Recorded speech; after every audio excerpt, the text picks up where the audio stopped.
Wait, I'm over in cupboard? Yeah. Okay.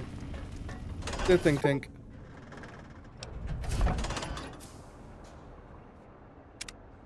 I am.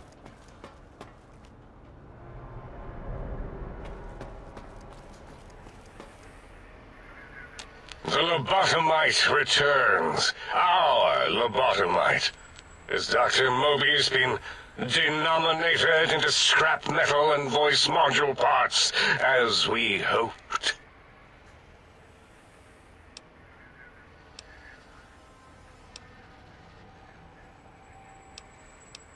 I recommend watching your tone with me, lobotomite. Now, your brain. Hand it over, or we'll extract it again. And what could we possibly have to speak about? You have the brain, we have the technology. All you must do is surrender. With it, we can finally leave this place. I cannot tell you how boring this place gets, chopping up the landscape and everything in it. And we have so many questions to ask your brain first. About this Mojave place. A fertile testing ground for our experiments.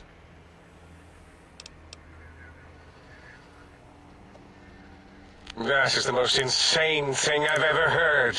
There's no way Mobius would condescend to step inside you.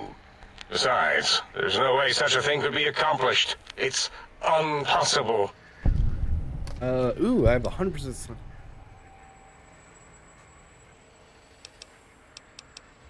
You speak the truth. And the decibel variation in your voice, it is Mobius. How dare you breach the think tank? And what do you want here? I offer a deal. Stay here, stay put.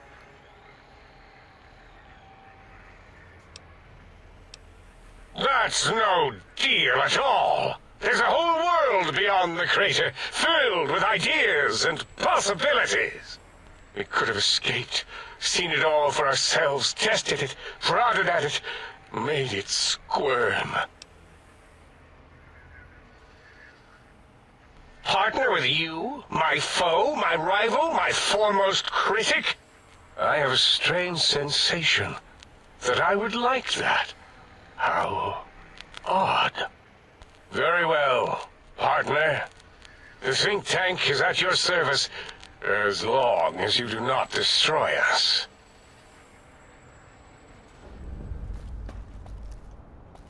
Is there like an optional thing to do?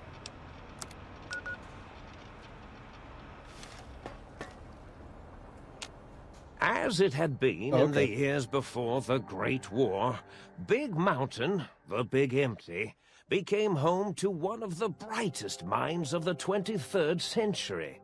The Courier watched over the Big Empty for years to come, caring for it and keeping its discoveries safe until they were needed to help others, which had always been Big Mountain's purpose. Past the laboratories and science, it had always been intended as a place to build the future of all mankind. The Sync Central Intelligence Unit was impressed by the amount of exploration the Courier had undertaken. Facilities believed lost, destroyed, or ones that had simply gotten up and walked to new locations had been rediscovered by its intrepid new master. Internally, the artificial personality debated as to whether it preferred the old management to the new, and concluded that the Courier's thorough approach to research and investigation was admirable and worthy of its respect. Dr. Mobius continued his research undisturbed in the Forbidden Zone. As much as he had attempted to create better Scorpions, he tried the same with humanity, with considerably less success. These failures didn't bother him overmuch. Once the rush of Mentats wore off, he forgot he had failed in any event. After all, the bright young mind who had come to visit him in the Forbidden Zone had already exceeded his expectations. The Sync atop the dome bustled with the voices of a small town, constantly chirping, arguing, and snarling at each other. Still, this all happened productively in the interests of its new owner. The Sync Central Intelligence Unit discovered, despite its inversion code, it was comforted by the sense of community the other personalities gave it. The Biological Research Station, obsessed with seeding everything in sight, requested a transfer to the X-22 Botanical Garden, so that it might, in its own words, sensually fertilize the garden's smooth contours. The garden sent back a polite refusal, saying it had prior commitments with a vault it had helped infect before the war. The book chute continued to devour all seditious materials until it nearly choked on a paperclip. It adamantly maintained it was a Chinese paperclip, and the whole thing had been an elaborately orchestrated assassination attempt. Whatever the reason, it slowed down for a while, carefully appraising each document and clipboard that came to it. The light switches continued to bicker and flicker. This persisted until the day someone dropped a flashlight in the sink, and the two of them united in their hatred of the showboat.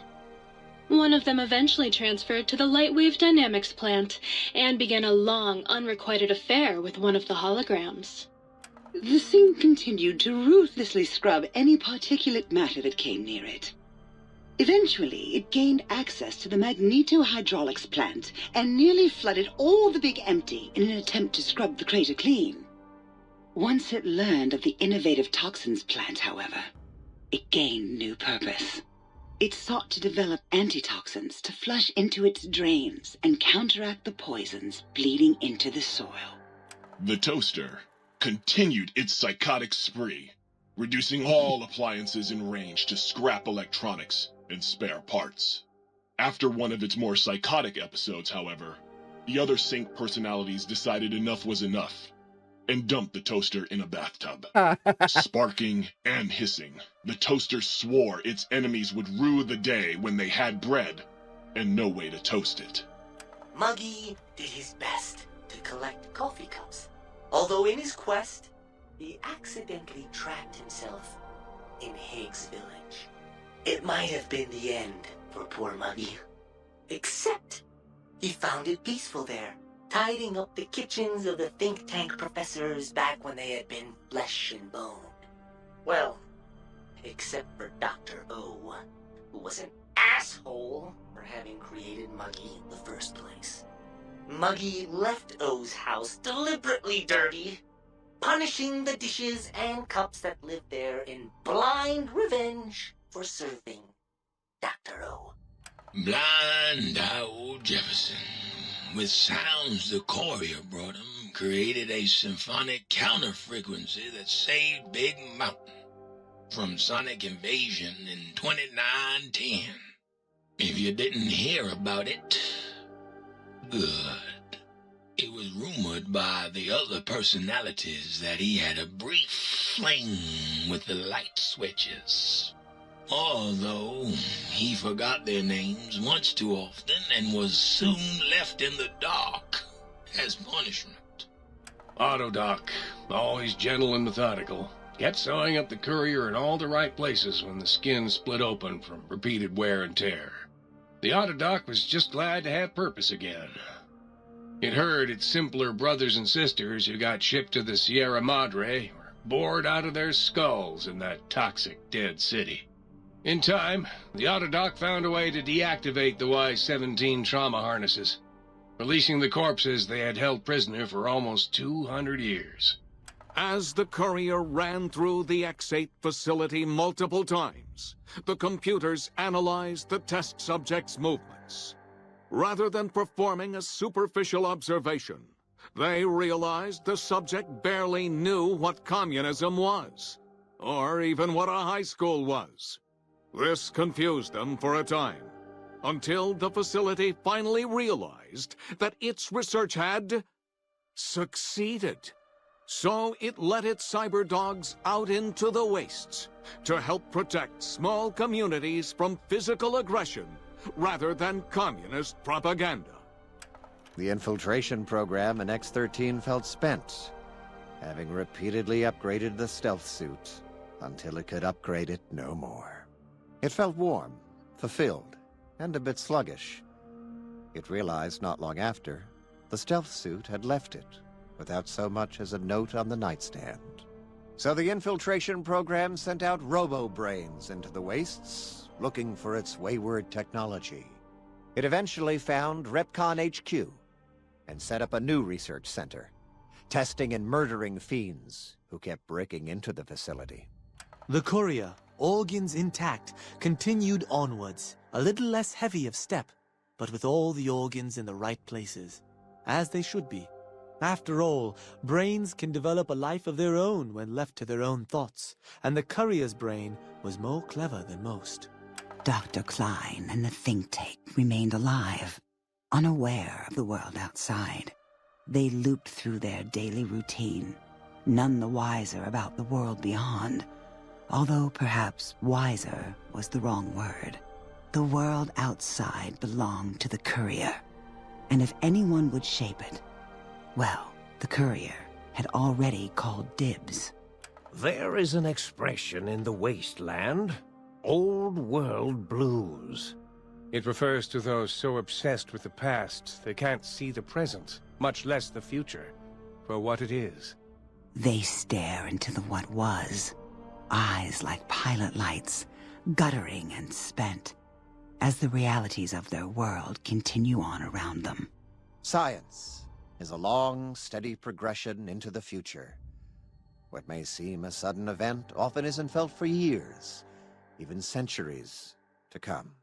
In the times following the Second Battle of Hoover Dam, however, Old World Blues took on a new meaning. Where once it was viewed as a form of sadness, nostalgia, it became an expression describing the potential for the future.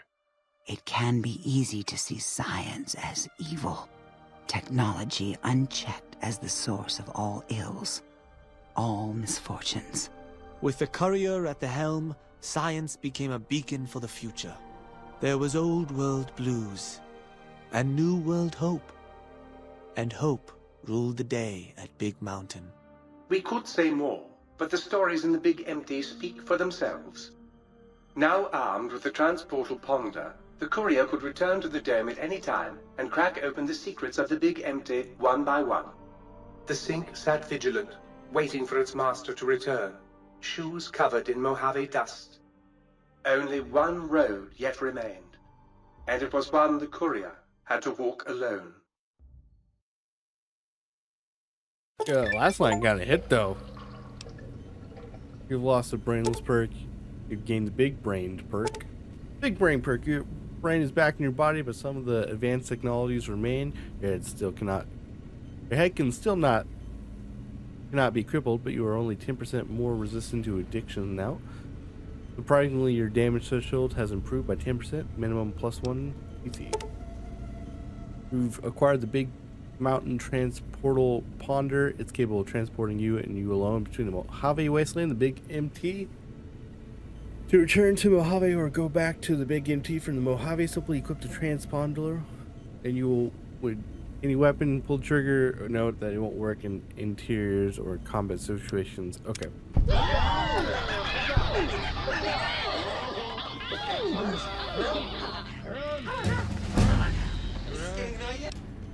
All right.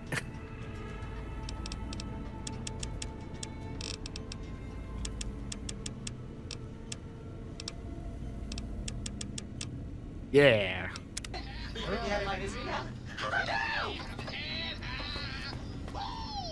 Cool.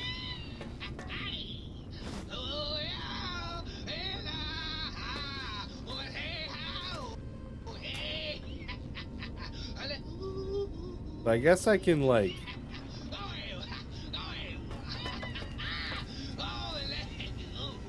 I thought the toaster died.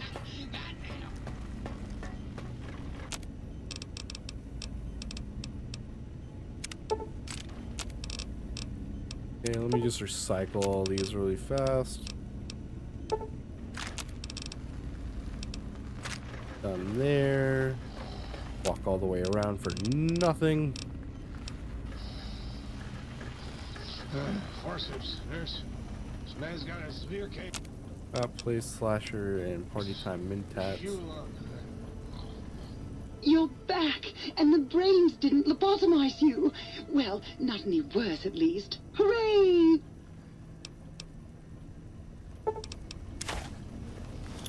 Oh, I guess this is the transporter.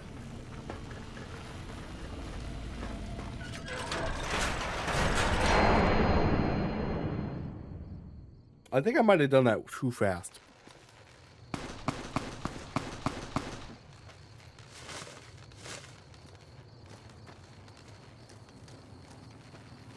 Okay. So let me teleport to Good Spring. No, let me teleport.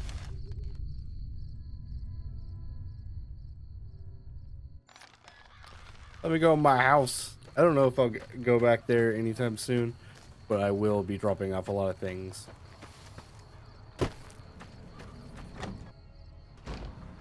I'm pretty sure I don't. Yeah. So if I ever, I'll try to start collecting some bottles. So what?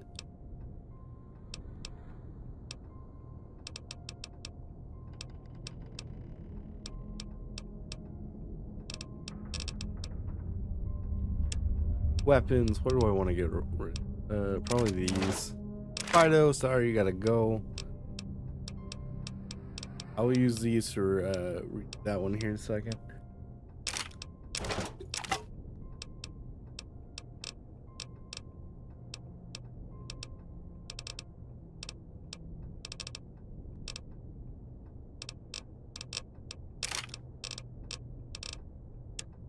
And apparel.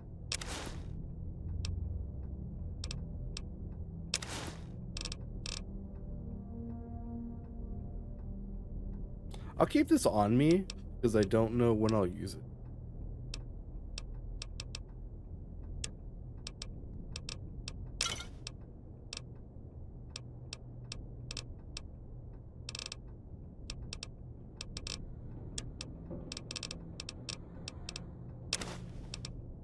I have no reason to keep him on me.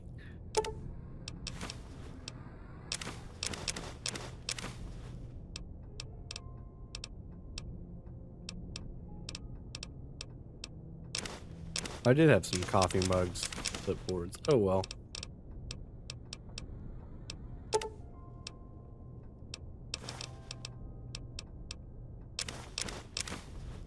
don't think those mattered, right? Those have like any... Yeah. I'll just keep them on me.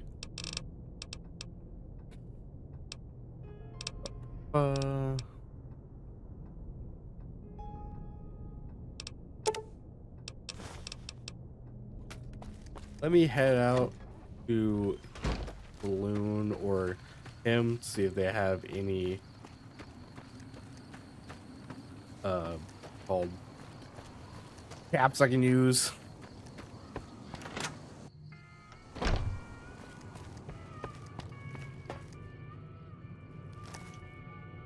You looking to buy some items?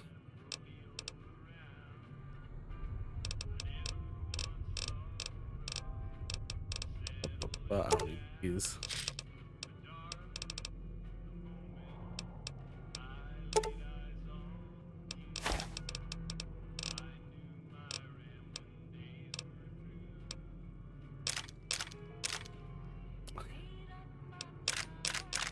Yeah. Do I have any normal fueler?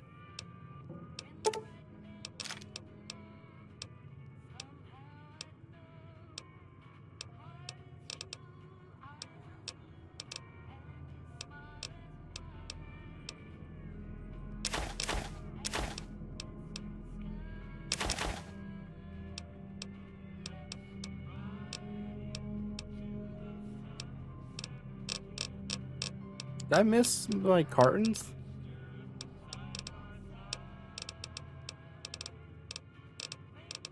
It's like cigarette cartons? Did I miss them? Carton of cigarettes. Maybe it's in pack.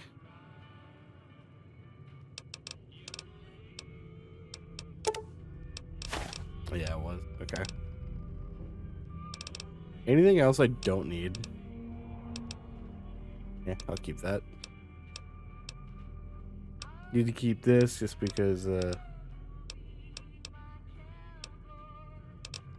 reasons those.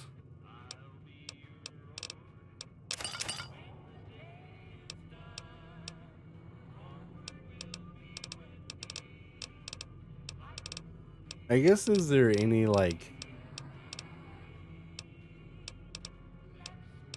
stuff I just like don't need? And when I say that, I mean like Legion stuff. No. Pleasure doing business with you. Thanks, man. What is my weight now? At 226.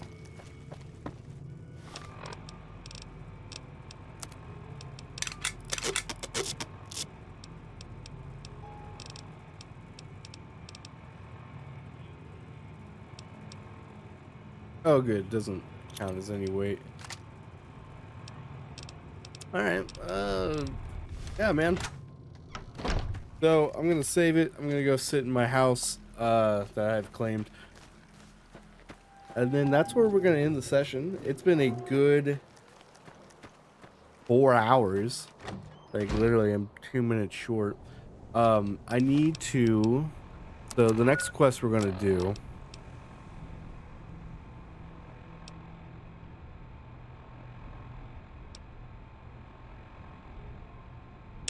Yeah, we're gonna go Happy Trails. I need to drop to 100 pounds. So, to do that, we're just gonna get rid of a bunch of weapons.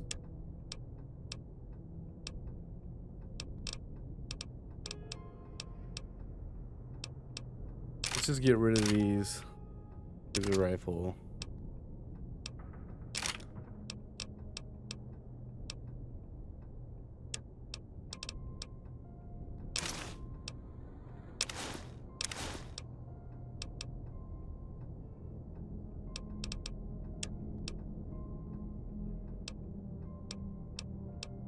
Actually gonna be gum, or it's gonna be food I gotta drop, surprisingly.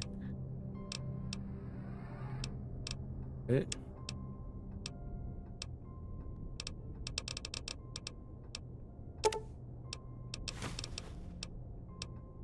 That's like the only thing I can really think of, because like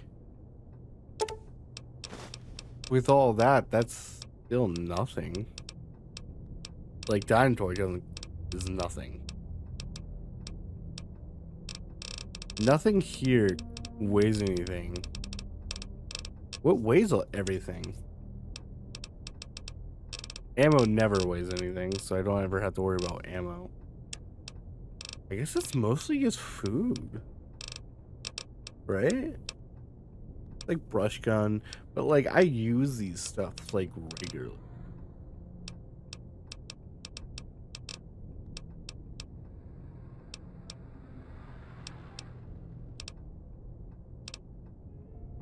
Yeah, it's gotta be my food.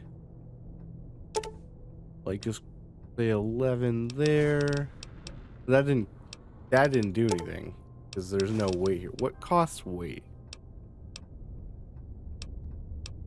What do I just have an excessive amount of? Probably water. I mean doctor bag, but that's not too bad. But like overall, that's a 1 pound 50.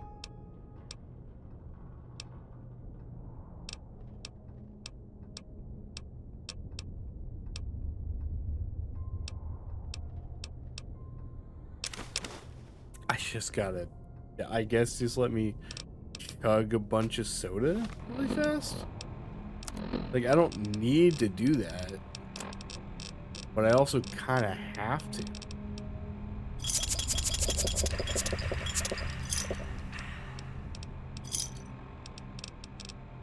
cool. Just to get to 100 pounds, I just gotta drop all my food. Anything that's like junk food, I guess. I'm doing this now so I can just go there, right?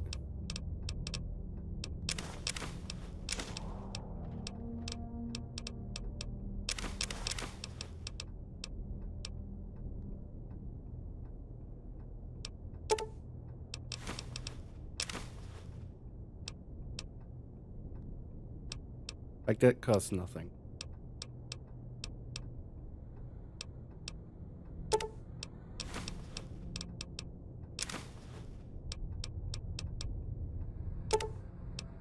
Like all this is 2 pounds. That's why I'm like, how do I get, like, what do I need to drop?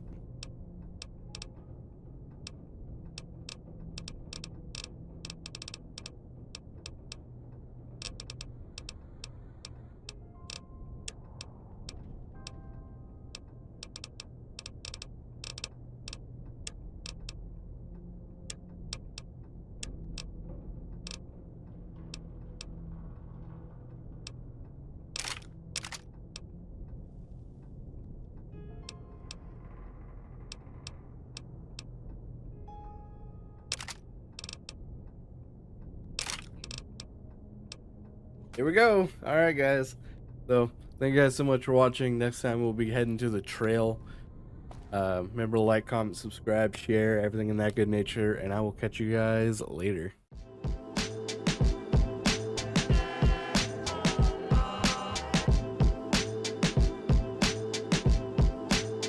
No problem.